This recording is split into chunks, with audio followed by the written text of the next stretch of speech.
ওগো মেজ বৌমা, ওগো সেজ বৌমা, ওগো ছোট বৌমা, তোমরা সবাই মিলে আমার লখাইকে বর সাজিয়ে দাও। কিন্তু সবাই তারা ওই দরজার আড়াল থেকে টুকরে টুকরে কেঁদে কেঁদে বারবার বলতে লাগলো, ওগো পিতা, সে দেখো আমাদের সীমন্তে নেই সিঁদুর, হস্তে নেই শঙ্খ, পরনে রয়েছে শ্বেত বস্ত্র লাল ফেলে। সকলে আমাদেরকে বলে বিধবা নারী, আমরা যে শুভ কাজে লাগি না পিতা।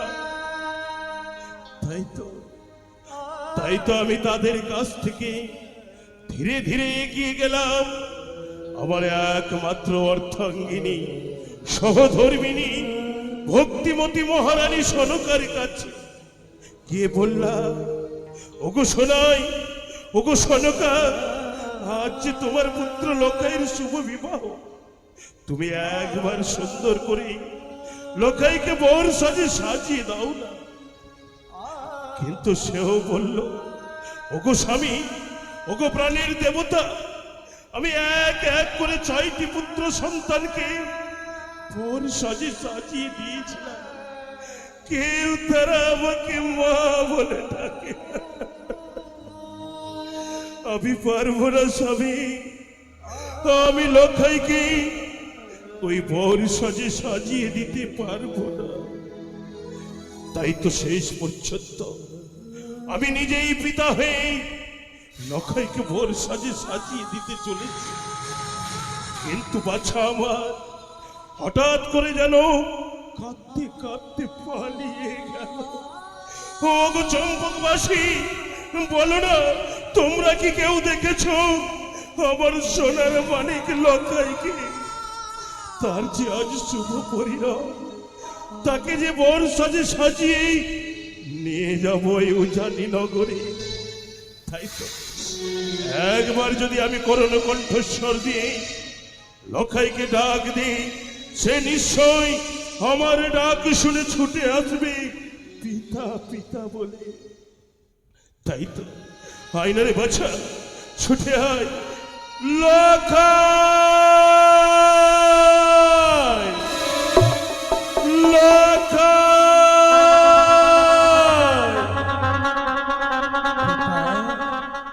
এসেছিস বাচ্চা? সবাই ঠিক কিছু পিতা, তবু চোটে প্রণাম হয় পিতা। আয়ুষ্মান ভব। ওরে লখাই, বলে পিতা গো। আজ আমি তোকে এক এক করে ধুতি পাঞ্জাবি ফোঁতা পরিয়ে দিয়েছি। শুধু পরাতে পারিনি এই বর মুকুটখানা। এই বর মুকুটখানা আজ যদি আমি তোকে পরিয়ে দিতে পারি, তাহলে যে তোকে সুন্দর করে বর সাজে মানিয়ে যাবে রে বাচ্চা। পিতা গো, হ্যাঁ লখাই, আজই আমার শুভ দিন। আর এই শুভ দিনে বুঝি এই সোনার মাল্য মুকুট পরিধান করতে হয়? হ্যাঁ রে বাচ্চা, এই মুকুট পরিধান না করলে পূর্ণ বর সাজে যে মানাই না। বেশ, ওগো পিতা, আজই তো আমার ভাগ্য হয়, আজই আমার এই শুভ দিন। এই শুভ দিনে তুমি আমায় নিজ হস্তে করবে, সজ্জিত করবে, এই যে আমার পরম সৌভাগ্য। বেশ বাচ্চা, তাহলে আয়, আমি তোকে এই মুকুটখানা পরিয়ে দিই। ও কি সুন্দর মুকুট পররে লখাই, ও কি বানিয়া আরে কুমার রে।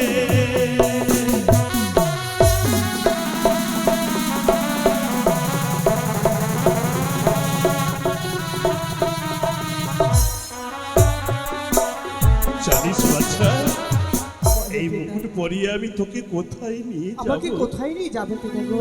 ও কি চলো ওরে লখাই, উজানি এই নগরে রে।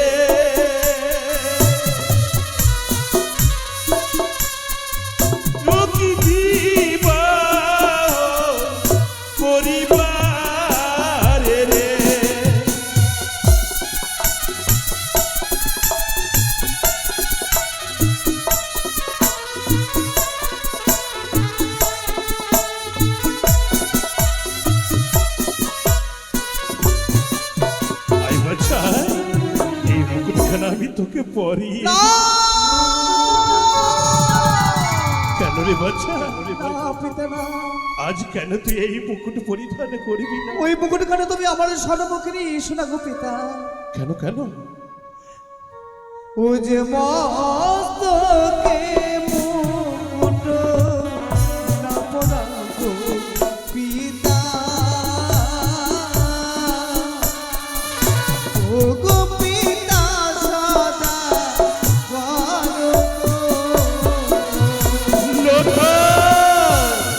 কি বলছি পর বছর এই মুকুট তোকে পরিধান করতেই হবে। ওই মুকুট মানে আমি অমন করতে পারি না। ভাই বছর পর বছর ও যে মুকুটে উপরে সর্পের বিষদ আছে, যেন মস্তক ঝুলে যাবে। না, এ হতে পারে না। এই মুকুটে যদি সর্পের ছায়া থাকে তোকে পরাবো না। আমি তোকে হারাতে চাই না বাচ্চা। এই মুকুট পরিয়ে আমি তোকে হারাবো না, কিন্তু এই মুকুটের উপরে সর্পের ছবি দেখবো। ওই কুচক্রী কণিকে আজ কি করে এই মুকুটের উপরে সর্পের ছায়া ধরে। দেখ তো বাচ্চা, এই মুকুটের উপরে কোন সর্পেরই ছায়া রয়েছে? পিতা গো, হ্যাঁ, আমি যে এই মুকুটের উপরে কিছু করে পড়বে সর্পের প্রতিছবি, সর্পের ছায়া দেখেছিলাম। এমন কি করলে আজকে খলিকের মধ্যে সবকিছু যেন হারিয়ে গেল পিতা। ওই কুচক্রী কণি শ্যামমুড়ি পাতাল বাসিনী আজ হস্তে ধারণ করেছে হেমতাল যষ্টি। তাই তো তার সমস্ত দূত সর্বকে সরিয়ে নিয়েছে। আর কোনো ভয় নেই পুত্র। এবার তুই বস, আমি তোর মাথার উপরে এই মুকুটখানা পরিয়ে দিই। বলি ওগো চম্পকবাসী, তোমরা সবাই মিলে শঙ্খ ধ্বনি উলধ্বনি দেবে।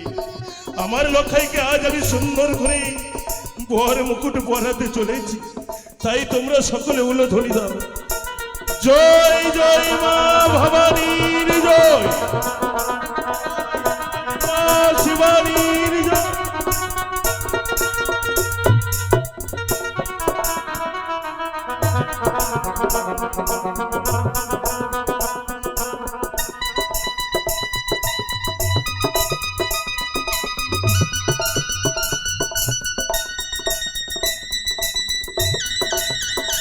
জয় মা ভবানীর জয়, জয় মা শিবানীর।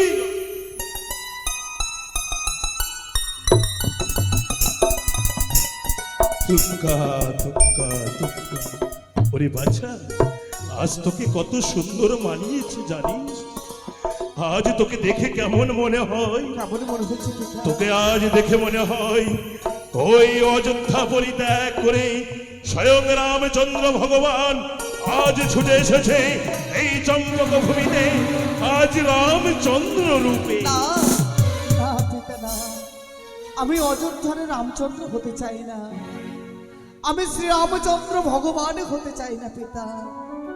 আমি যে তোমার পুত্র, আমি যে শ্রীমান দুর্লভ লক্ষিন্দর হয়ে থাকতে চাই পিতা গো। ঠিক বলেছিস লক্ষ্মী, ঠিক বলেছিস। তুই তো আমার ঔরসজাত সত্য।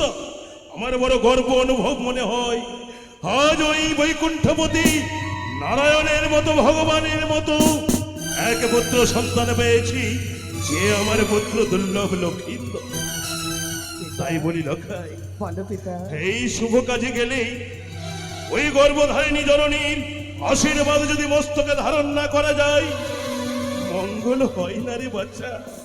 ছুটে যা লখাই, ছুটে যা তোর ওই গর্ভধারিণী জননীর কাছে, তার চরণ ধূলি স্পর্শ করে মস্তকে ধারণ করে আশীর্বাদ নিয়ে হাসি মুখে ছুটে আসবে আমার কাছে। তোকে নিয়ে যাব আমি ওই উজানি নগর। বেশ, তাই হবে পিতা। আমি কিছুক্ষণ সময় দাও, আমি মাতা জননীর কাছ থেকে বিদায় নিয়ে আবার ফিরে আসবো তোমার কাছে পিতা, আবার ফিরে তোমার কাছে। দুঃখা দুঃখা দুঃখা তোর গতি নাশিনী দশ এই তো আমার পুত্র সন্তানকে পাঠিয়েছি তার মায়ের কাছে বিদায়ের জন্য। এইদিকে কোথায় এ বরযাত্রীগণ, কোথায় এ বাদ্যকরগণ, তোমরা সকলে প্রস্তুত হও।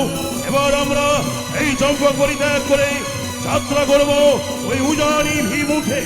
জয় শিব শম্ভ, জয় হর গৌরীর জয়, জয় ভোলা মহেশ্বরীর জয়। সানাইয়ের ধ্বনি আমার কর্ণে ভেসে আসে। চম্পকনগরী নরনারী প্রজাগণ সবাই আনন্দিত হয়েছে। আরে আমি জানো, যখন থেকে ওই সানাইয়ের ধ্বনি আমার কর্ণে পৌঁছেছে, আমার মনে খানাবার ভারবার করে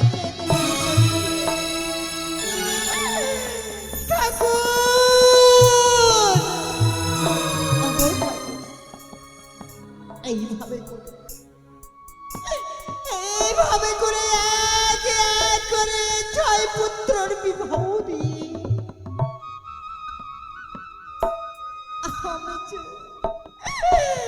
আমি যে পুত্র হারা হয়েছি, আমি যে পুত্র হারা হয়েছি।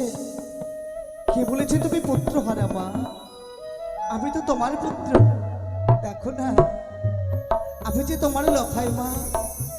একটিবারে আমার দিকে চেয়ে দেখো লোকাই, মা। ওরে লোকাই,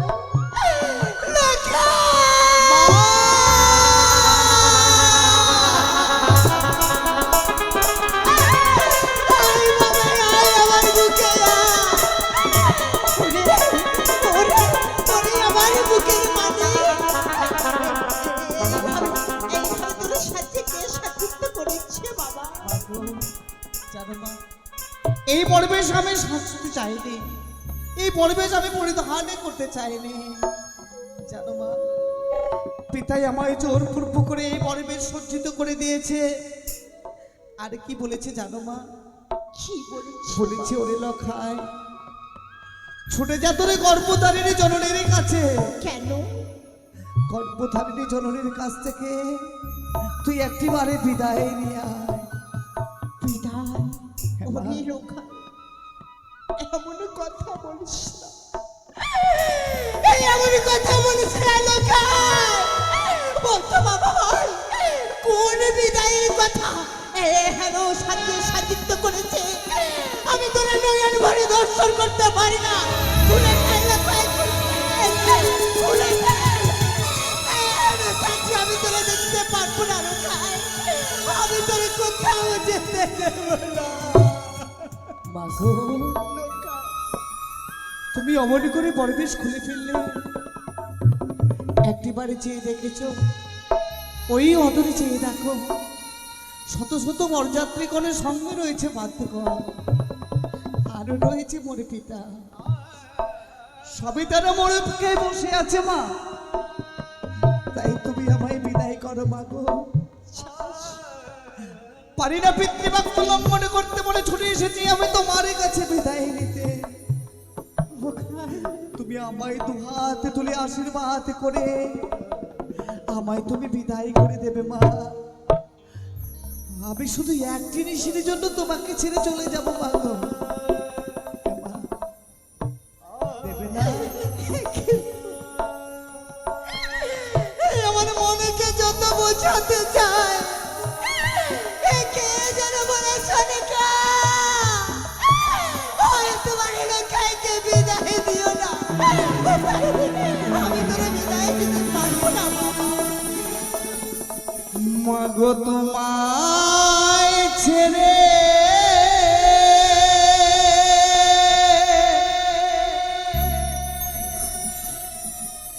যাব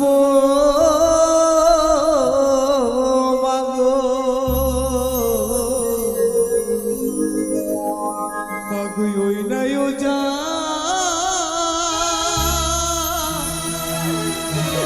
ও জানিতে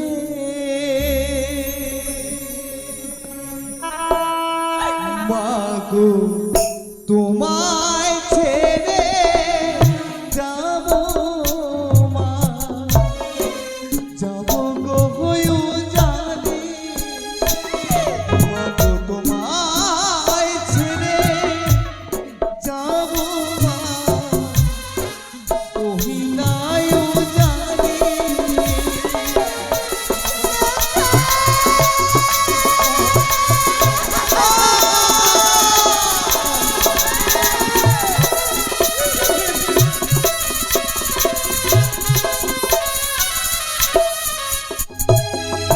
তোমায় ছেড়ে যাব মা ওই নাই জানে মা তোমায় ছেড়ে যাব মা যাব গো জানে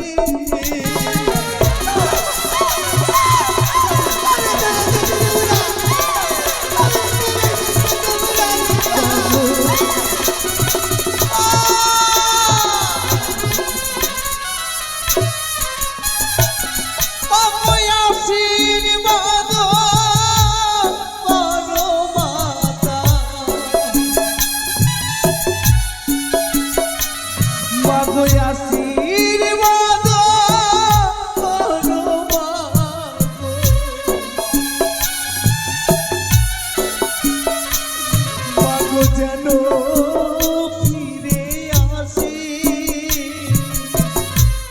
যাব গো জানি মাগো তোমায় ছেড়ে যাব মা ও গো জানি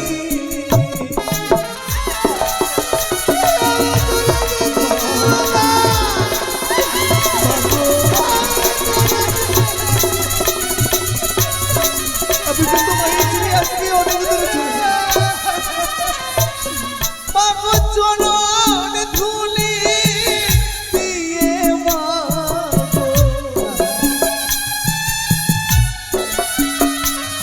বাবু চরণ ধুলি দিয়ে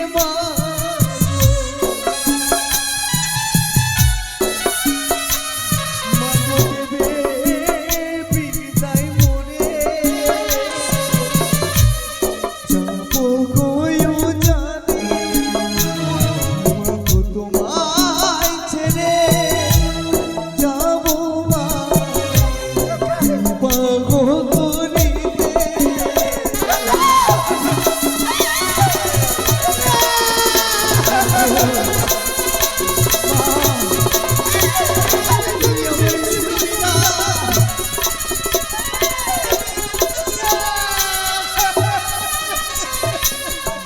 মাগো তোমায় ছেড়ে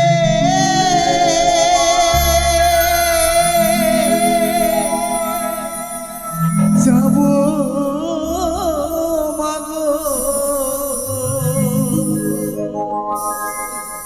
যাব গো নায়ু জানি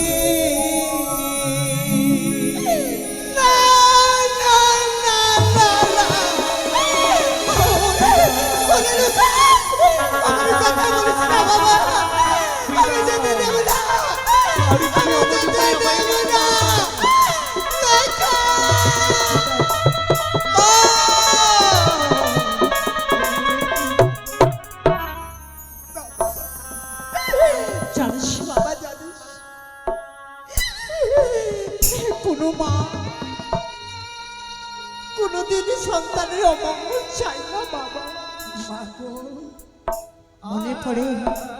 মনে পড়ে লোখায়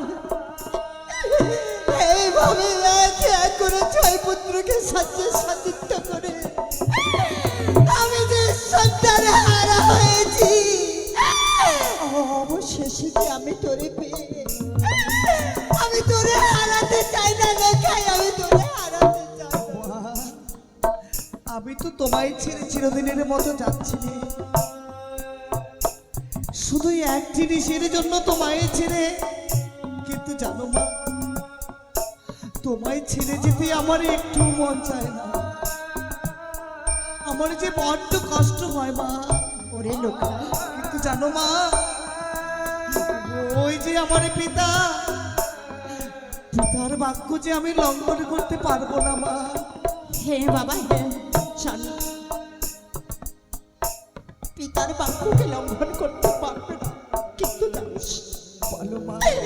যে মা 10 মাস 10 দিন গর্ভে তোরে ধারণ করেছে, এই মা কত বুকে কষ্ট পেয়েছে, কত কষ্ট করে আমি যে তোরে প্রসবে করেছি, শিশু থেকে বড় এত করেছে, এই মায়ের কোনো মূল্য নেই লোকায়, এই মায়ের মূল্য নেই। কি বলেছে কে বলেছে তোমার মূল্য নেই মা? তুমি যে আমার গর্ভধারিণী জননী, তুমি যে আমার সর্বস্ব, তুমি ছাড়া যে আমি এক মুহূর্ত থাকতে পারি না মা। ওরে কেমন করে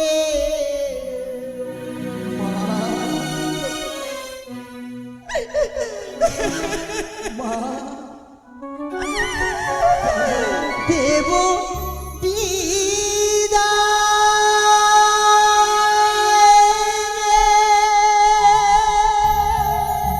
মা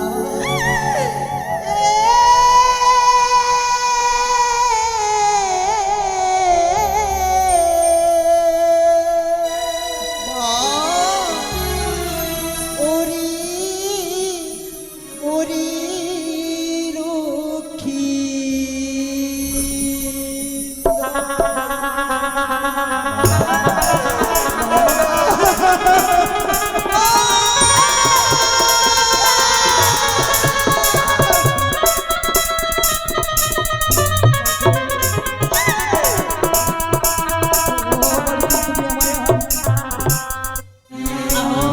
কেমন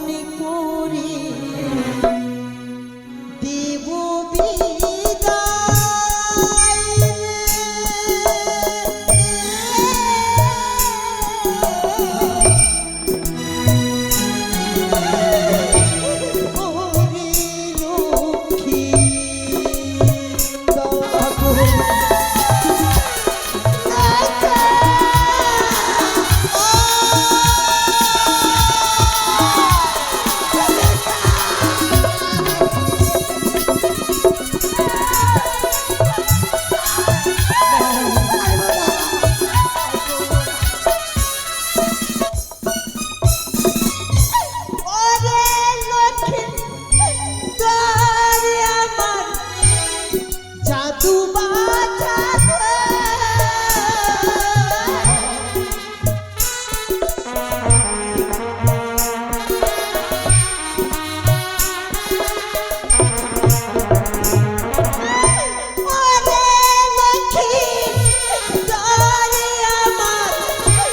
বাজা আমি কেমন করে দেব বিদায়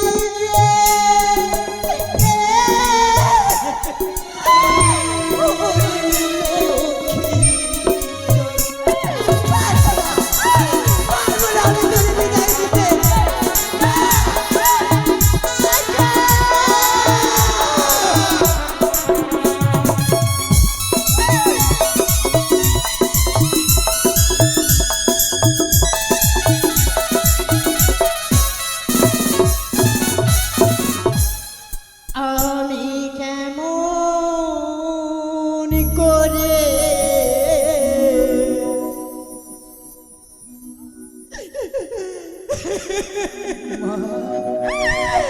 দেব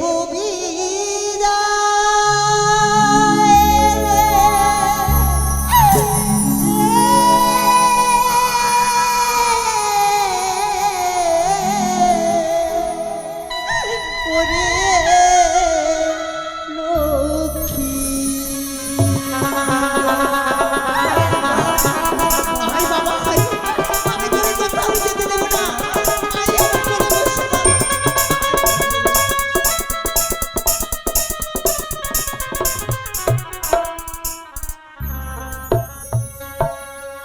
লক্ষিন্দরকে পাঠিয়েছি তার মায়ের কাছে বিদায়ের জন্য, কিন্তু এখনো সে ফিরে আসছে না।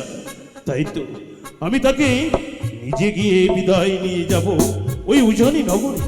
কিন্তু একে দর্শন করছি, আজ সনকা তার পুত্র সন্তানকে অঞ্চলবন্দি করে নিয়ে বসে আছে নিজ পাশে। একে সনকা, তুমি কি ভুলে গেছো আজ তোমার পুত্র সন্তানের শুভ পরিণয়? কেন তুমি তাকে বিদায় করে দিচ্ছ না? শোনো সনকা, সনকা, একে তোমার এই চরণে শত শত প্রণাম। বলি সনকা, জানো স্বামী, শুধু ওই সীমন্ত সিঁদুর বললেই আদর্শ নারী হওয়া যায় না। হস্ত শঙ্খ বললেই আদর্শ নারী হওয়া যায় না। আদর্শ নারী হতে হলে স্বামী বাক্য দেবতার মতো পালন করতে হয়। তুমি কি ভুলে গেছো সনকা? আজ তোমার পুত্র লখাইয়ের শুভ পরিণয়। লখাইয়ের অপেক্ষায় ওই উজানি নগরে এক সতী কন্যা বউ সেজে ঘুমটা দিয়ে বসে আছে লখাইয়ের অপেক্ষায়। লখাই যদি না যায়, ওই সতী কন্যা হবে আজ লগ্ন ভ্রষ্টা।